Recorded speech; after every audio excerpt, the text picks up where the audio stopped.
Left main canal, Uttarandhra Sujala Sravanthi. దీనివల్ల వంశధార వరకు ఈ నీళ్లు పోయే అవకాశం వస్తుంది.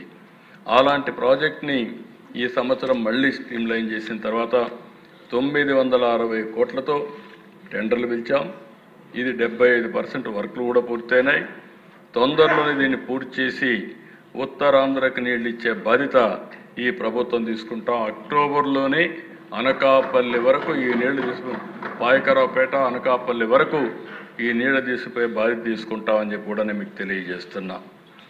అదే మరి అధ్యక్ష, 1,00,000 ఎకరాలకు గాను 87,000 ఎకరాలు ల్యాండ్ అక్విజిషన్ చేశాం. అదే మరిగా ఒకేసారి 894 కోట్ల రూపాయల ప్రాజెక్టు డిస్ప్లేస్డ్ ఫ్యామిలీస్ డబ్బులు ఇచ్చాం. అన్నీ కూడా సిద్ధం చేసి వీలైనంత తొందరలో, అంటే నేను చెప్పిన ప్రకారం 2027కి ఇది పూర్తి చేస్తాం.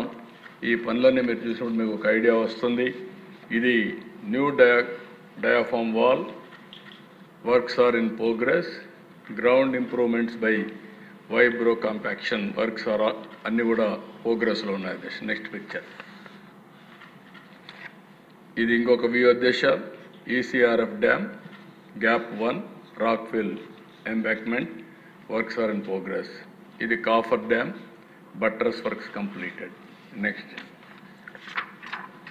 ఇది కూడా canal excavation in deep cut portion 112 నుంచి 113 కిలోమీటర్లు Polavaram left main canal. Next, ఇక్కడ మీరు ఒకసారి చూస్తే దిశ లెఫ్ట్ మెయిన్ కెనాల్ పూర్తవుతుంది. రైట్ మెయిన్ కెనాల్ మీరు చూసినప్పుడు పట్టిసీమ లిఫ్ట్ ఇరిగేషన్.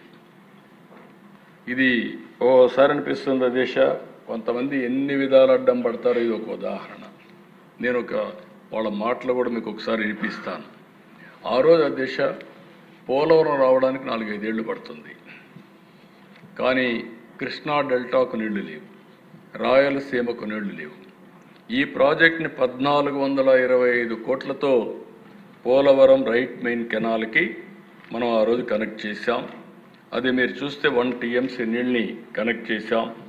ఈ 10 సంవత్సరాల్లో 439 TMC నీళ్లు కృష్ణా డెల్టాకి తీసుకొచ్చాం. ఇక్కడ వాడే నీళ్ళన్నీ శ్రీశైలంలో పొదుపు చేసి అక్కడి నుంచి రాయలసీమకు అంద్రి, నీవా, గాలేరు, నగిరి, లేకపోతే రాయలసీమ అంతా నీళ్లు వచ్చాయంటే ఇక్కడ పొదుపు చేసిన నీళ్లు అక్కడ రిలీజ్ చేశాం. దానివల్ల రాయలసీమ బ్రహ్మాండంగా ముందుకొచ్చే పరిస్థితి వచ్చింది. నెక్స్ట్.